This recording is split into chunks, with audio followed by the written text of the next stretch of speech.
Early in my career, I observed that one of the things that elevates doctors to a privileged status in society is that we often hold life and death in our hands.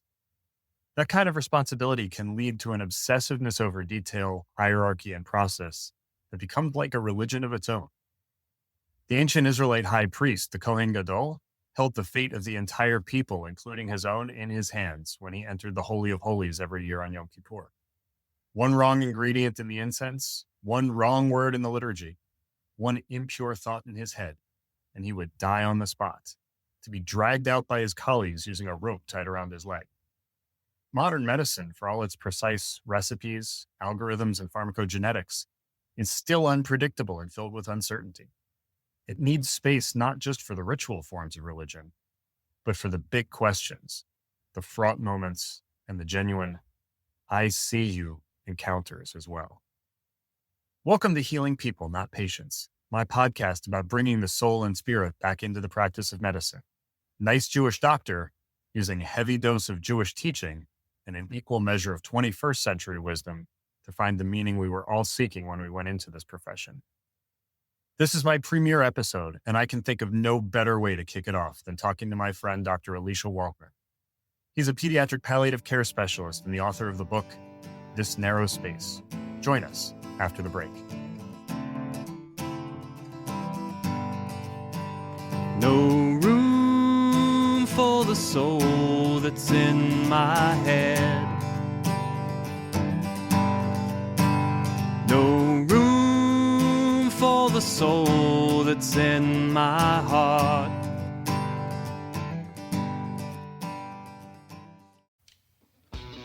When someone's sick, they're not just dealing with annoying symptoms. They're confronting some of life's biggest questions. I'm Dr. Jonathan Weinkle, and you're listening to Healing People, Not Patients. Join us as we explore how to make our practice about complete healing, healing of the body and the spirit.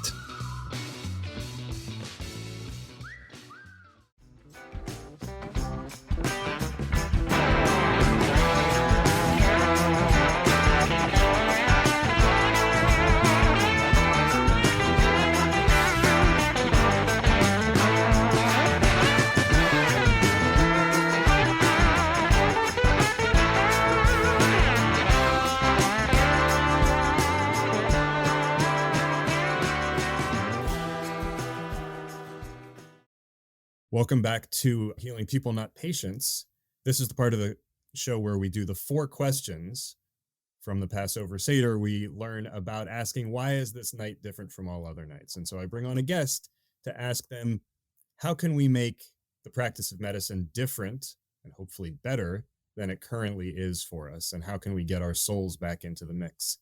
My guest today is Dr. Elisha Waldman. We are friends from a few years ago, when he was touring around his book, This Narrow Space, which we'll talk about a little bit later in the interview. He is currently a pediatric palliative care doctor and pediatric oncologist at the Great Ormond Street Hospital in London. But he's got a varied and interesting history that we're going to delve into a little bit more as we go on. Elisha, welcome. Thanks so much for having me. Huge honor. I'm very touched.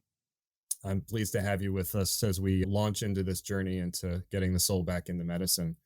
I wanted to start, just to frame all of the questions that we're going to talk about, around an idea that you shared with me, although you appropriately credited, as we're supposed to do, in the name of the person you learned it from, that medicine has actually sort of become a religion unto itself, kind of with its own values and rituals and rules, similar to organized religions. And explain that idea a little bit, where you got it from. Sure. I mean, I think in part, it's one of those ideas that I probably backed into and partly arrived at myself, and then partly was in the right milieu of other people thinking similarly. So I will accept partial credit for probably getting there myself, but also acknowledge that I'm not the only one who says this and who has come up with this. I think it really struck me already years ago, and my sense of it has evolved, only becoming stronger over time, that the world of medicine shares many of the trappings of a religious system. And of course, I come at this from, you didn't mention, I got my BA in religious studies, and I come from a background where I was very interested in religious systems, not just theology, but religious systems themselves, and studying many of the great early anthropological studies, Mircea Eliade, for example, and Geertz, religion as a cultural system. And, so I think it maps pretty clearly onto medicine. I mean, we in medicine have our temple hierarchy, right? I mean, first of all, we have our temple, and a couple of the institutions I've worked at, I think they truly treat their main buildings as temples. And there's a real sense of walking into a sacred space, a serious space, a place apart. We have our hierarchy. Right? In medicine, we talk about medical students, interns, residents, fellows, junior attendings, senior attendings, all the various attendants, meaning, bedside nurses, nurse practitioners, various other supportive disciplines. And I think that maps onto a lot of classical religious systems. Obviously, I think very frequently about Judaism because that's my own background. And when I'm in synagogue and I read about the goings on in the temple and who ministered to who, and you have the priestly class and the Levites who help support them. And we have our rituals, right? We have our sacred texts. We have our textbooks of whatever our specific disciplines are. I have, of course, a palliative care textbook that I often refer to. We have our body of literature, which is ever changing, but rigorously vetted, hopefully, for evidence to follow that lays out and codifies the laws that we are supposed to follow as we think about providing care for our patients, our protocols and our outcomes. So I know exactly how much morphine to give and how to dial it up because it's been studied and published. And we have our rituals.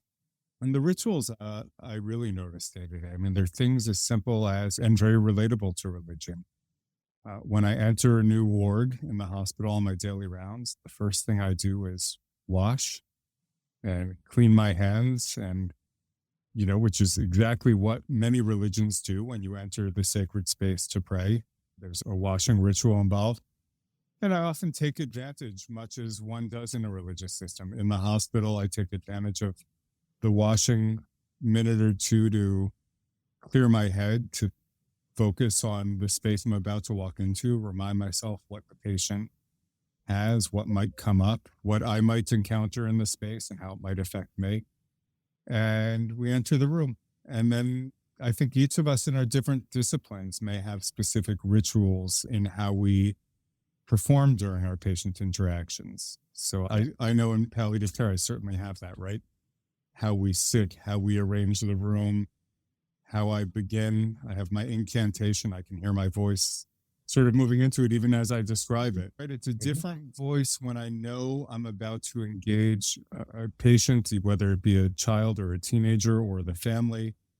When I know I'm going to engage in something delicate, challenging conversation, maybe conveying bad news, maybe trying to elicit something very personal and private, goals of care, hopes, fears.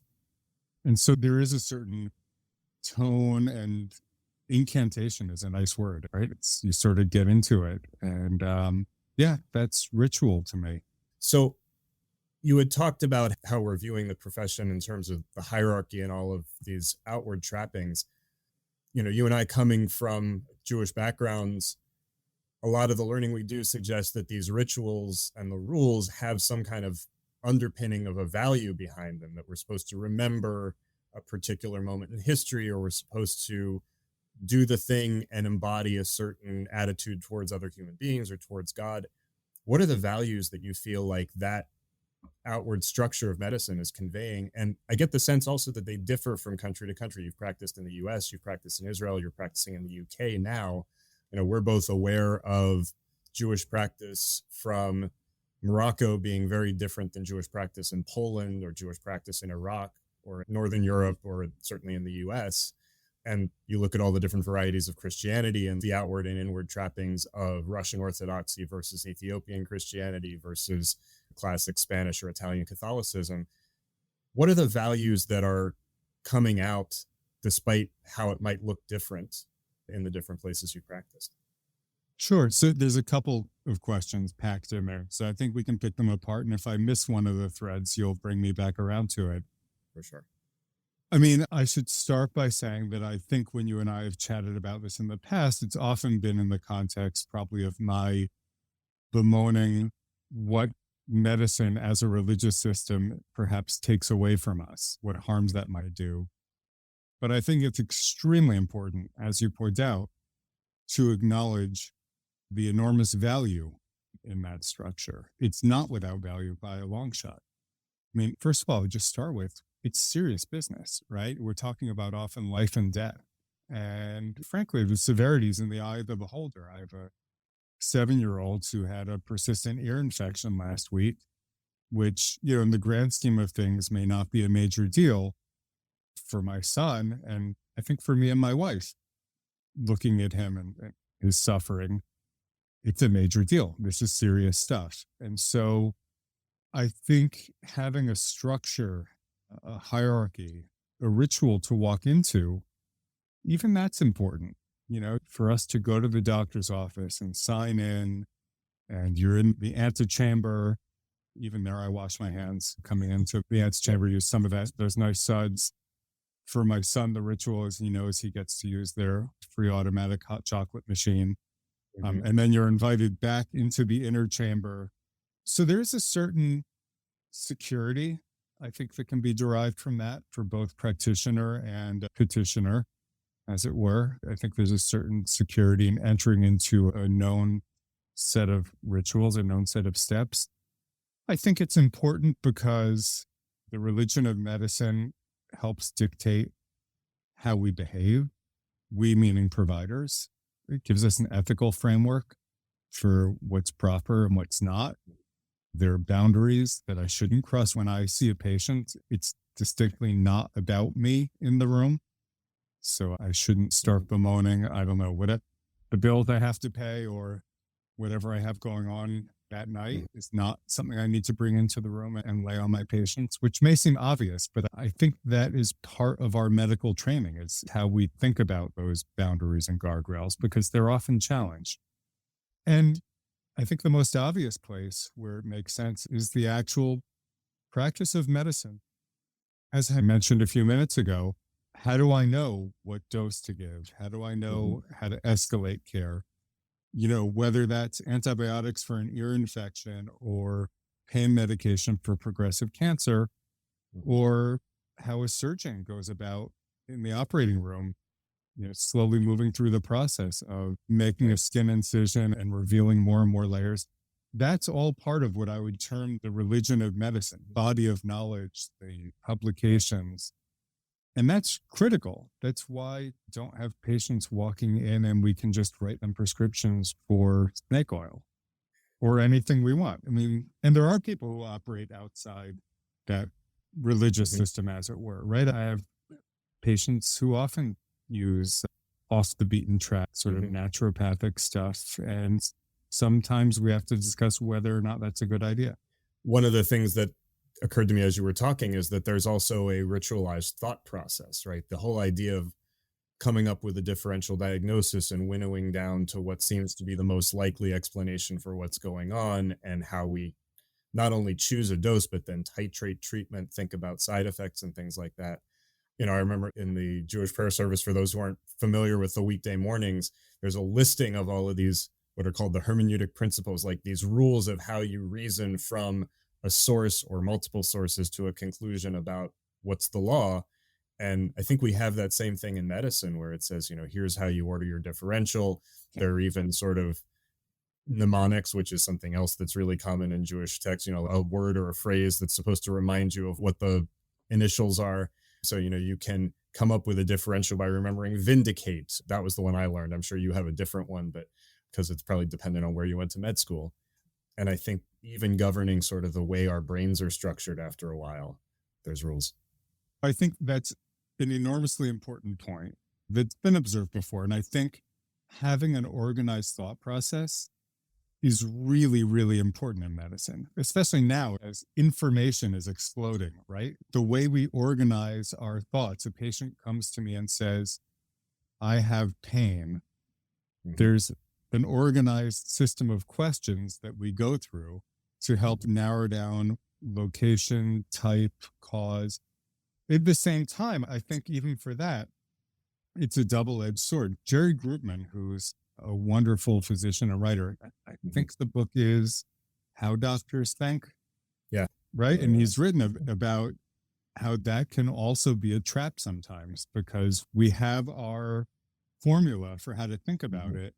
And especially for patients who have complexity, which is a lot of kids who I deal with in my field, kids who've been around the medical block for years and years and have a lot of different chronic issues, that can be a real drawback because we sort of get into a rut with how we're thinking about them. And I think Jerry writes about this in his book. Sometimes it's the new doctor or the new nurse or the new whatever clinician who suddenly casts a fresh eye on the patient and says, wait a minute, we're all missing something here. The problem's really something out of left field because we've all gone down this funnel of thought process over years. I remember the beginning of that book, the woman who's had these problems maintaining her weight for years and has a chart that's, this tall, comes in and the doctor has it on his desk and he just slides it over to the side and says, start over, tell me your story. And he's the one that ends up diagnosing her celiac disease. So in bringing that up, I think you got right into the heart of the second question, which is you set aside for a moment all of your bemoaning the harm that some of this structure ritual does. I think now's a good time to talk about it. Besides narrowing our focus and causing us to miss things because we're thinking in these very structured ways, what else is coming out of it that might be harmful to people? Yeah, it's great. And I remember that anecdote that Jerry opened the book with exactly. That's exactly what I was thinking of. I'm grateful that you mentioned it because it's funny. I'm going to back into your question. As a palliative care provider, when I meet a new patient, unless it's that there's a massive symptom issue in the moment, like this patient's having excruciating pain, right? If that's the case, we dive right into the symptom.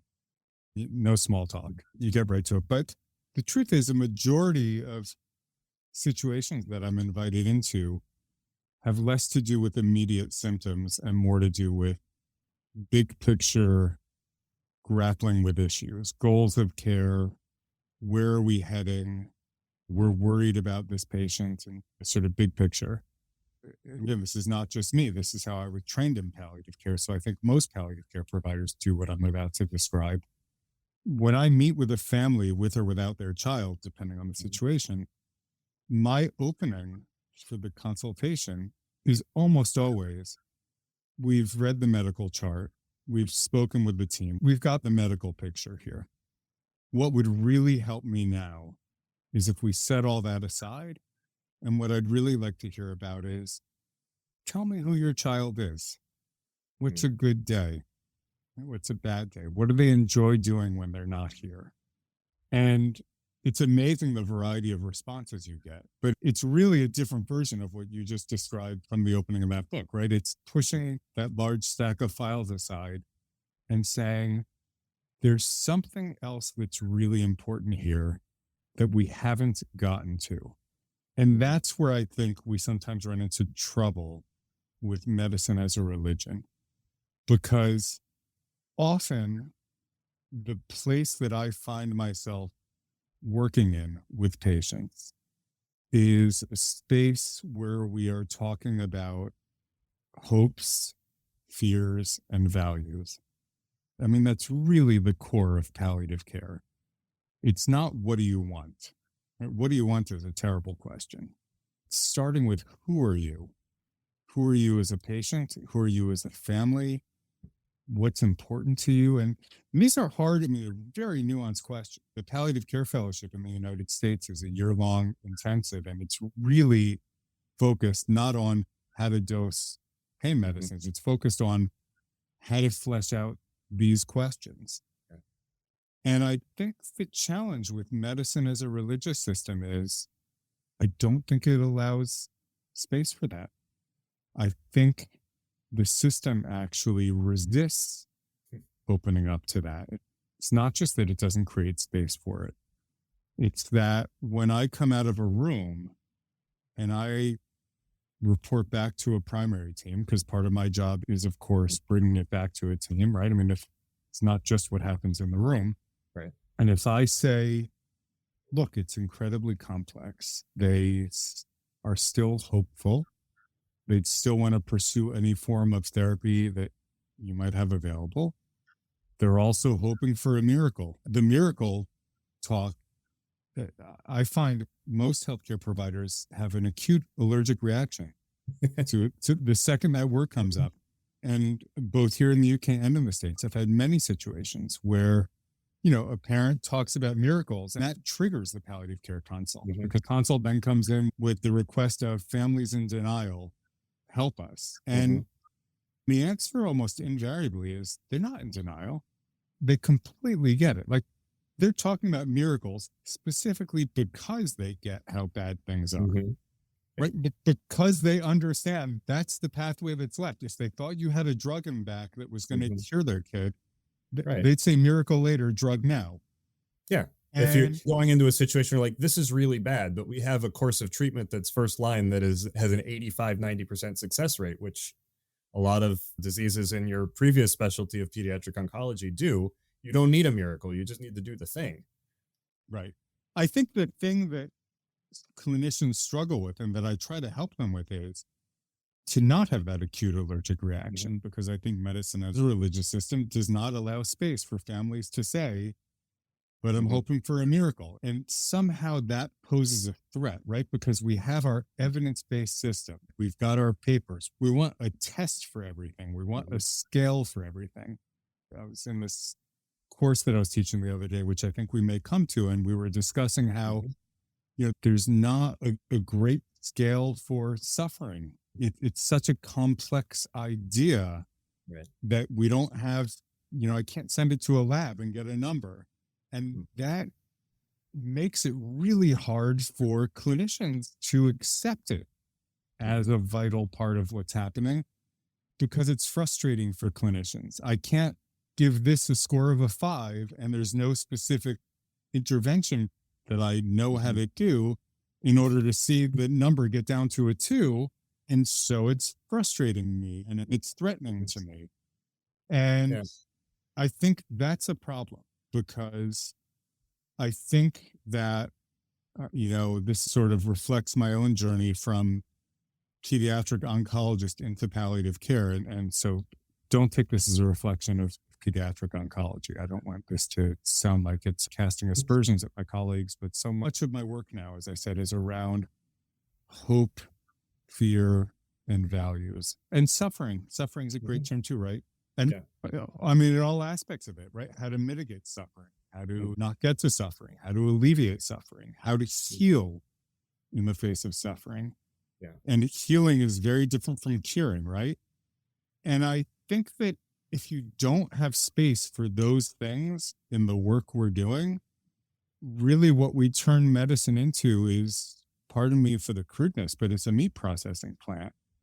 And again, if you're talking about something like an ear infection, obviously that's on my mind these days because of my child, it doesn't get noticed. I mean, I think our ENT is a fabulous guy and he's very warm and we're chatting, so he's great. And I do think he allows space. But if all he did was look in the ear and hand me a prescription, it wouldn't hurt me, right? That's just not where I am in that situation. But I know that, for example, years ago when I was suffering from a form of autoimmune arthritis that had not yet been managed properly, the first clinicians I saw took a very clinical, cold, scientific eye, spent 15 minutes with me, told me I was doomed to be in pain for the rest of my life, which, by the way, has absolutely not been true.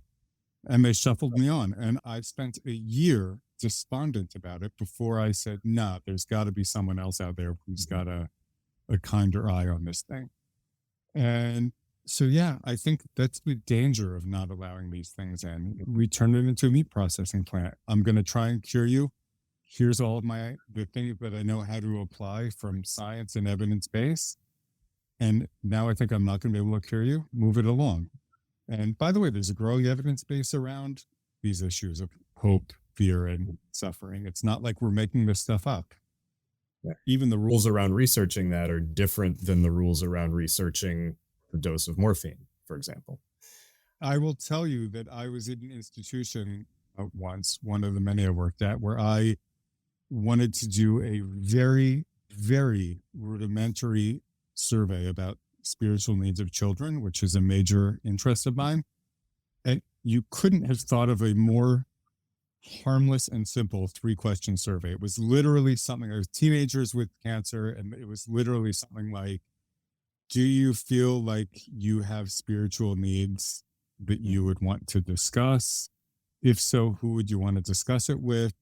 And third was an open-ended question of, if you're willing to share, what are some of those issues?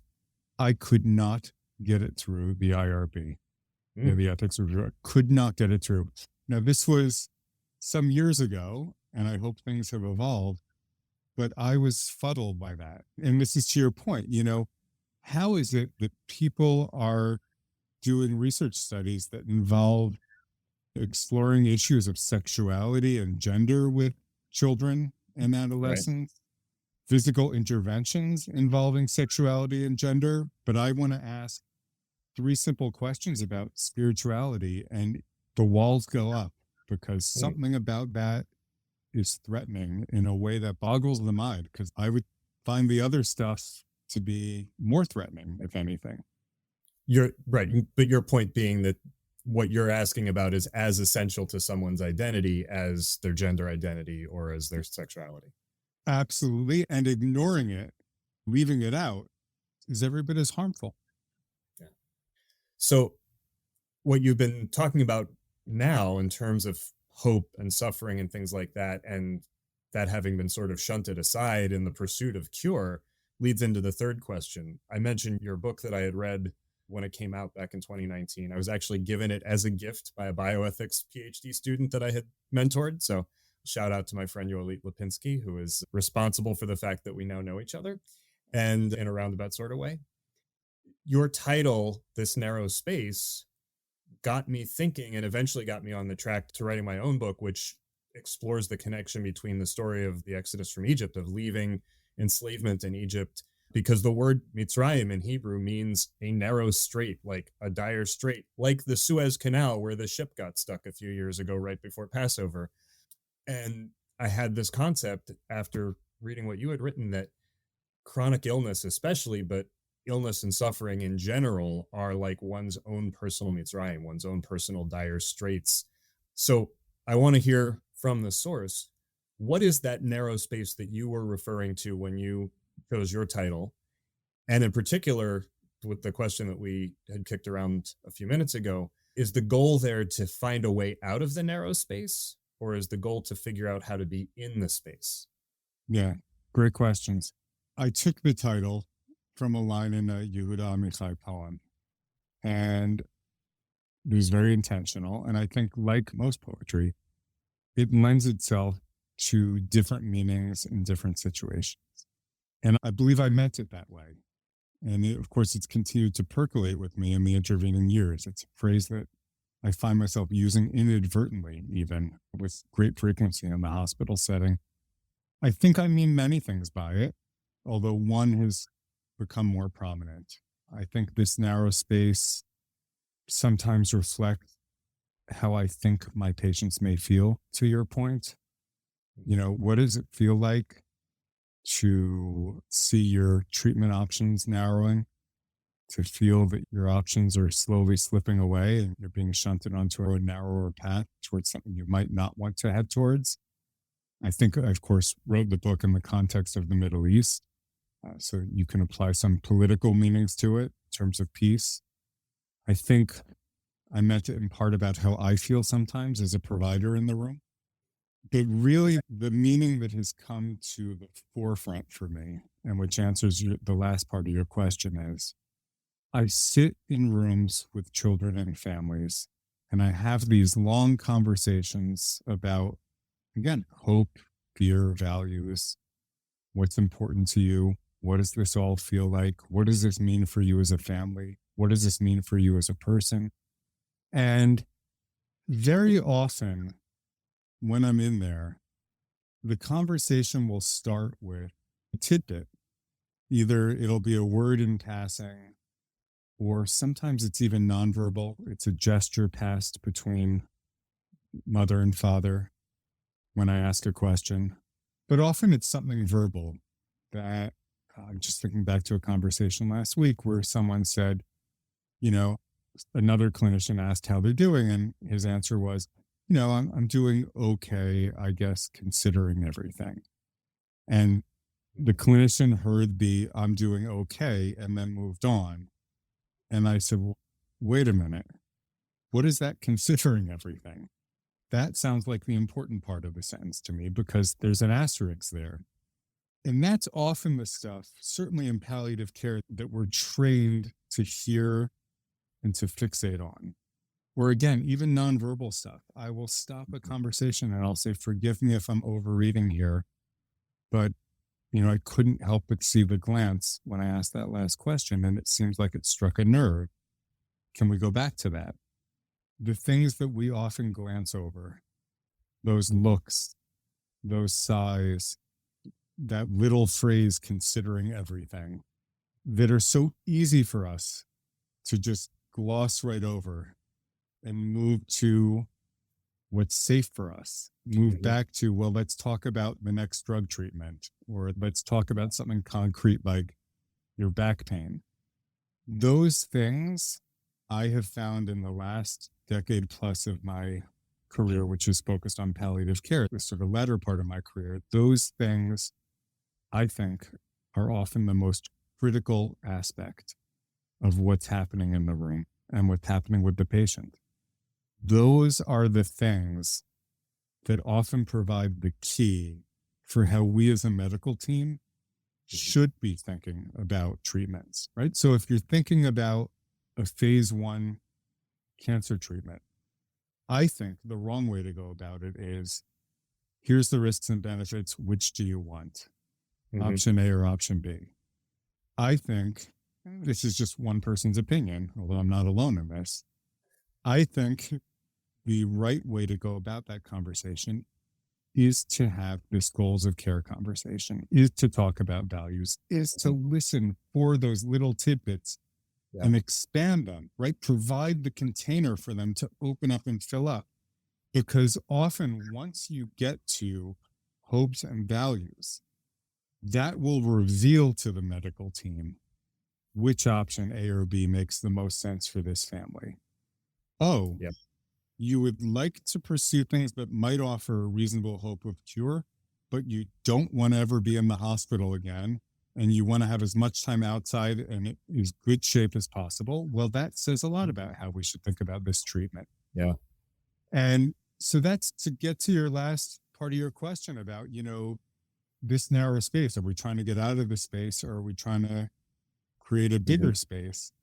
I think the first thing that I mentioned, when I'm feeling enclosed, sometimes it may be trying to get out of a narrow space.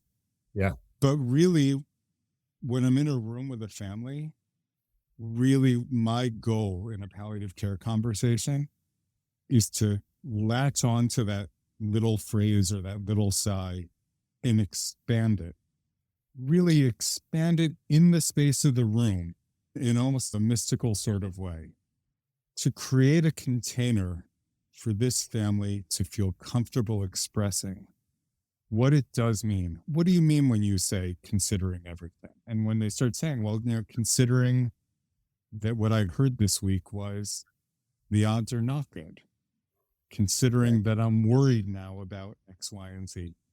And you have to create that space. And so my goal is often to detect the narrow space, I think, first and foremost, and then to wedge the jaws of life in there and expand it, open it up into a real meaningful part of their healthcare experience, which is not just their healthcare experience, their experience of life, right? And it merges the two. And yeah, it's so important, just so important, creating that space for those things. Yeah. So the last thing that I wanted to ask, you alluded to a program where you've been teaching for the last several years, which is, I believe, through George Washington University Medical School.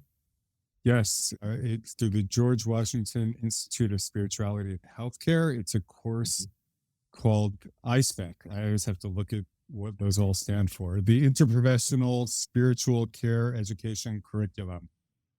led by Dr. Christina Prochowski, who's really been at the forefront of the development of the field of spirituality in healthcare. And I've been honored and really fortunate to have been brought into this course when she first pulled it together as part of the developers and faculty.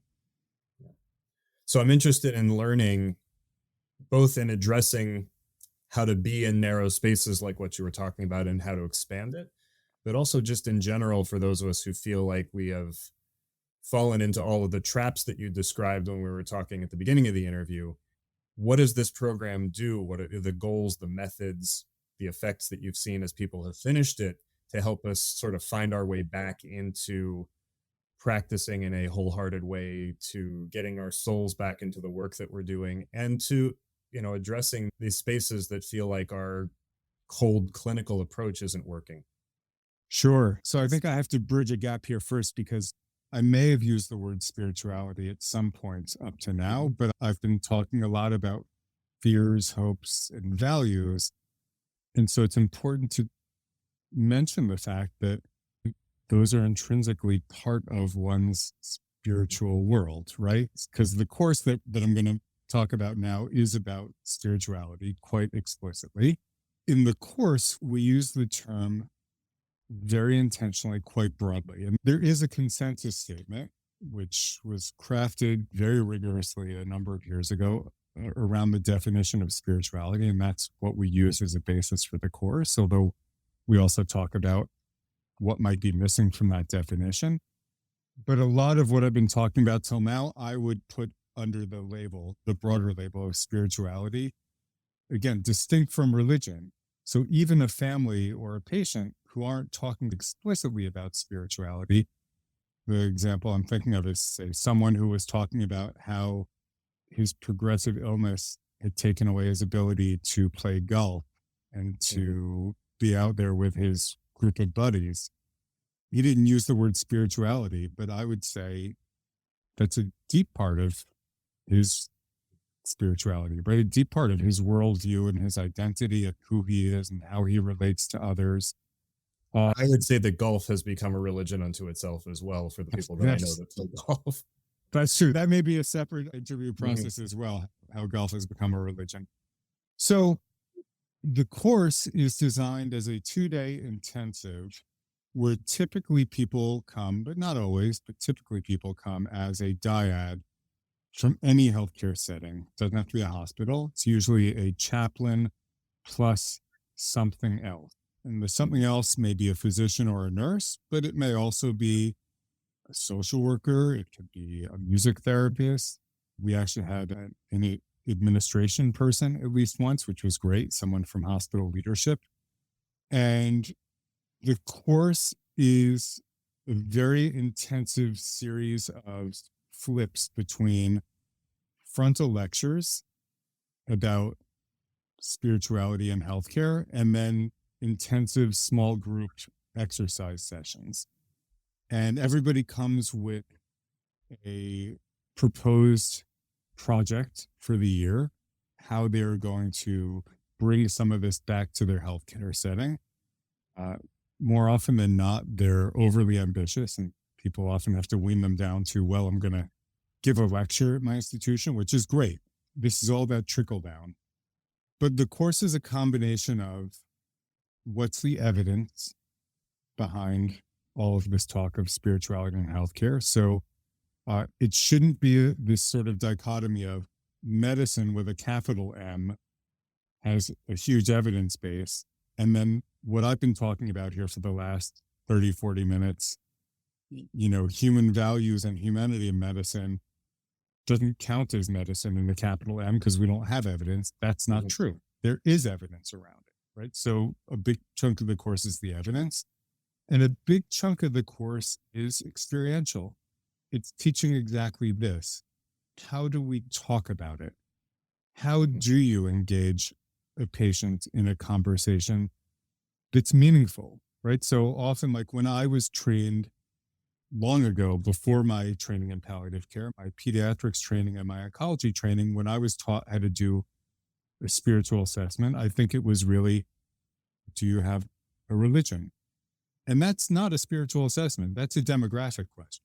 Mhm. But for many years, I very unfortunately thought that I was, okay, check that box. I know about their religious life now.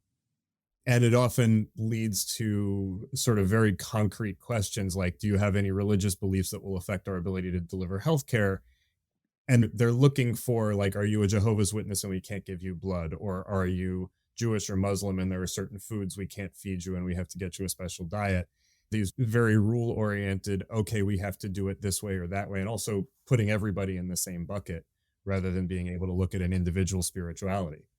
I think that's the bigger problem. I think often when people think their spiritual screening on admission is what's your religious group, I think more often than not, they don't follow up questions. They then just assume, okay, Orthodox Jew, Muslim, and I now know what they're going to do and what their choices are going to be. And man, we know that is so wrong, right? The nuance that exists within every religious group and how important it is to really explore more deeply. So again, I have the benefit of having had palliative care training, and this is a big part of palliative care training. And I have the benefit of many years of experience now. By the way, I still step in it sometimes. So a big part of my training is how to recover yourself when you step in it, because we're all going to make mistakes. But this course is really to help give people first steps in how do you go deeper and how do you go deeper in a boundaried way. Again, this takes me back to the start of this conversation. Overly separating is not healthy, but overly integrating is also not. So there are healthy boundaries, right? And a teenager says to me, as has happened to me multiple times, a teenager may say to me, I'm afraid that God's angry at me, right? My response, this is the boundary part, my response cannot be, God is not angry at you, right? It's not my job to start tinkering with their religious world and their spiritual life, but rather to know how, again, it's opening up a narrow space, how to open up more space for them to express that, how to say, tell me more. It sounds like that must be really painful. Ultimately, you're going to want to get around to either the help of a chaplain or their community-based spiritual provider that is a spiritual specialist to help provide support around that particular fear that they just expressed. But part of the training is how to create space for them to let more out with you. Right. And not to feel like your immediate response is to leave the narrow space that you find yourself in all of a sudden because it's uncomfortable, when it's not possible to immediately hand that off to the chaplain and say, okay, well, you're going to talk to the chaplain about that. I don't want to hear it. Right. But because I recognize that feeling of being in a room where suddenly the conversation takes a turn I wasn't expecting and it gets hot, I feel shaky. I have visceral responses to certain things, less so now than I did at the beginning of my career, but still. And it may also be because the HVAC in my office is not exactly fine-tuned to the weather, but I think a lot of it is coming internally. And having the ability to, as you keep saying, broaden that space to make room for all of the emotions and all of the questions that are in there without feeling like I have to run out and grab the therapist or tell them to call their imam or their priest or whatever, and to be able to stay and hear and listen. Well, I think there are two fear responses that we see in response to patients saying deeply sensitive, revelatory things like that. Like, I'm worried God is angry. And it's natural to have these two fear responses because they reflect what we're trained in medicine for the most part. One response is the run. It's fight or flight is the two responses. One is run. How do I get out of this room? How do I move on from the horrible thing that they've just revealed to me? And again, I've seen this countless times, you know, where a patient shares something really deeply sensitive and uncomfortable, and the fear drives the clinician to elide over it and move on to something safer, like a concrete physical symptom, or as you said, literally get out of the room. Or the other response, which is also not helpful, the fight response is, well, I'm going to fix this, right? Because we're trained in medicine to fix. That's part of why sitting with this is hard for people. because most people who go into medicine like to identify the problem and fix. And in a big part of the palliative care training, I mean, there's a saying in palliative care, don't just do something, sit there. Yeah. It's how to sit, and not like a dummy, but how to sit with compassionate presence, how to be present for them and allow for that space. It's not to respond to what they just said in a way that you have to answer it. Right? I had a teenager years and years ago, and of course, this always happens at 2 a.m. It's when I was a trainee. And he said, I'm worried that I'm dying, which he was correct, even though no one had told him that yet. He said, I'm worried that I'm dying, and I'm not sure where I'm going to go after I die. And for me as a trainee, man, that was such a terrifying and impactful moment. And I was fortunate. I was at a point in my career where I had just enough of the right mentoring that I was able to say, tell me more. That sounds really scary. Tell me more. I didn't jump in and say, well, we all go to heaven. You're a good guy. Or no, don't worry about it. You're going to do just fine. Because there was another puzzling aspect. How did he know? Because no one had told him. So yeah, I think, so a lot of this course is how to get started in sitting with that. Again, it's a 2-day course, so you don't come out with superpowers. And again, I've been doing this for many years and I still misstep. But I think it's training the fight or flight out of you and learning how to dive into the eye of it all with curiosity. I think that is a great set of take-home lessons about not trying to fix, just trying to, like we keep saying, to expand the space, fill it up, and see what's there. Elisha, I can't thank you enough for joining me to kick this off and to really get into the heart of why both of us are in medicine and have stuck it out despite all of these challenges. If people really enjoyed the interview and want to track you down on the interwebs, where can we find you? Oh, please do. I think I'm, for better or for worse, pretty easily findable. Multiple email addresses. And if you have notes beneath this, I'm happy to have you include either personal emails, Elisha Waldman at hotmail.com for people who are super old school, Elisha Waldman at gmail.com for people who are slightly newer, or my NHS email here in the UK, I think is easily findable as well. But I'm very, very happy to have people reach out to chat more. And is the book still available? The book is still available. And I'm really touched that you brought it up. And it's amazing that it sort of created this friendship. And it's funny because I just got an email from a medical student here just a few days ago who had done a rotation with my team last winter. And she looked me up afterwards. I never give people the book. I mean, I'm not a good self-promoter. And she wrote me a really impactful email about how the rotation with the team and that book salvaged her interest in medicine, because she is at the end of medical school and she came to us saying she's probably not going to go on to residency training because she thinks that medicine is corporate and heartless, and she now sees that can take you in a different direction. Yeah, anyways, I'm touched that people still read it. And anyone likes it. So we will certainly link to that, and you'll provide us an address for those who are maybe interested in the course as well. Clinicians and chaplains that are listening. Shameless promotion. It's a great course in person and online, and I highly recommend it. And if it needs any more promotion, I'm strongly considering taking it myself at some point in the near future. So hope to see some of you there. Elisha, thank you very much, and have a wonderful day. Shana Tova. Thanks for having me. Absolutely. All right.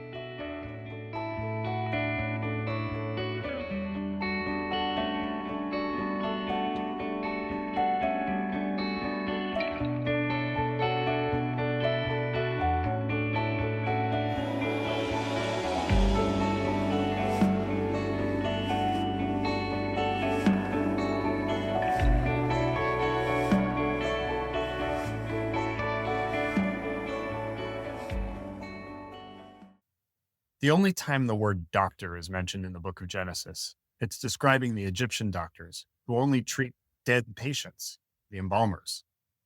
But we see healing going on everywhere. God visits Abraham when he's sick, recovering from his circumcision, like a surgeon making post-op rounds.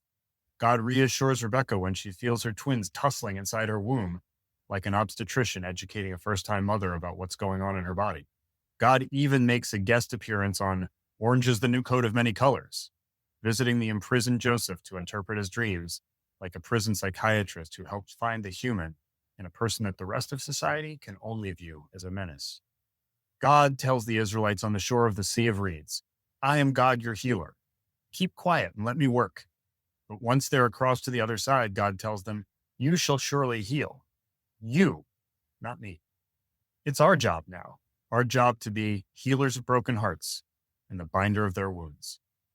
Elisha is certainly right that medicine is a religion unto itself. What's missing from that religious practice, what might be needed in a reform medicine or a medicine renewal or even a neo-Orthodox medicine, is a recognition of uncertainty, a reconnection with the human element, and a concerted effort to express the meaning in what we're doing. After all, when Rebecca is struggling with her rambunctious twin fetuses, she doesn't say, God, what pill should I take to get them to stop for a little bit? She says, Lama ze anochi? Why do I exist? God gets questions like that all the time, and so does Elisha. He's dealing with critically, chronically ill or dying children every day. But even in my primary care clinic, I see existential angst every day. Over aging, over the difficulty in raising a, quote, challenging child, and over not ever being able to feel completely well for even one day. I hope our conversation started to point the way to how you too can make room for these questions, even in the busiest, most protocol-driven practice. Try engaging just once and see how it goes. Even if your answer has to be a simple, I don't know. Let's think about it together. And if you need any more inspiration, enjoy this special first episode playing of the full version of our theme song, Room for the Soul. I'll see you next week.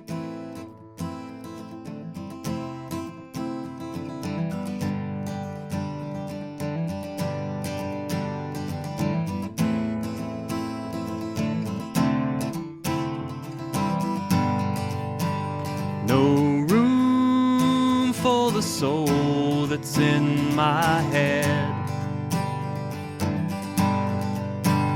No room for the soul that's in my heart.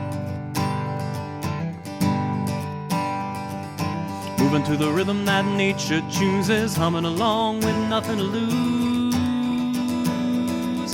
Can't lose your mind if it's not there. Nothing inside but webs of wires, primitive drives and chemical fires. Such a beautiful piece of hardware. And there's no room for the soul that's in my head. No room for the soul that's in my heart. Breaking me down into smaller pieces, none of them able to do as it pleases. You're only able to do as it's told. Following laws and following patterns, never can make a decision that matters. 'Cause everything's programmed into the code. And there's no room for the soul that's in my head. No room for the soul that's in my heart. Where is the breath of life? Where is the kiss of God? What makes me more than the sum of my parts? More than blood and guts, more than skin and bones, more than my head and my heart. Selling a song when my voice is gone, carrying my weight when I'm not strong, breaking free instead of tagging along. Teaching my children right from wrong and learning how to overcome my limitations limitations I will overcome before too long. 'Cause I'm finding room for the soul that's in my head. I'm finding room for the soul that's in my heart. It's not my brain, not 'cause of my pain. It's not from the rain. It's not my heart in one of my parts. That's not where it starts. It's not my genes, not where I've been or anything in between that makes me what I seem, fills up the holes and makes me whole. 'Cause that's my soul. Sets me free, lets me be, makes me me. I'm finding room for the soul that's in my head. I'm finding room for the soul that's in my heart. It's in my heart, in my head, and in my heart.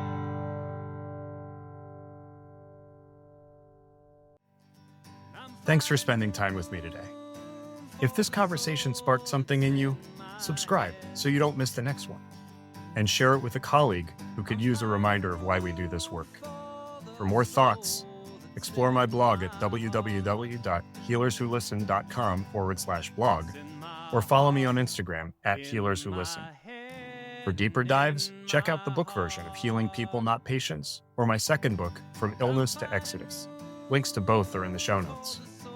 Our theme song, Room for the Soul, is available on Bandcamp. It's a reminder that together, we can find room for the soul in medicine. This podcast is not medical advice, nor is it legal or financial counsel. It's a space for reflection, rooted in stories, spirituality, and the art of healing. For your own care, always consult the professionals who know you best.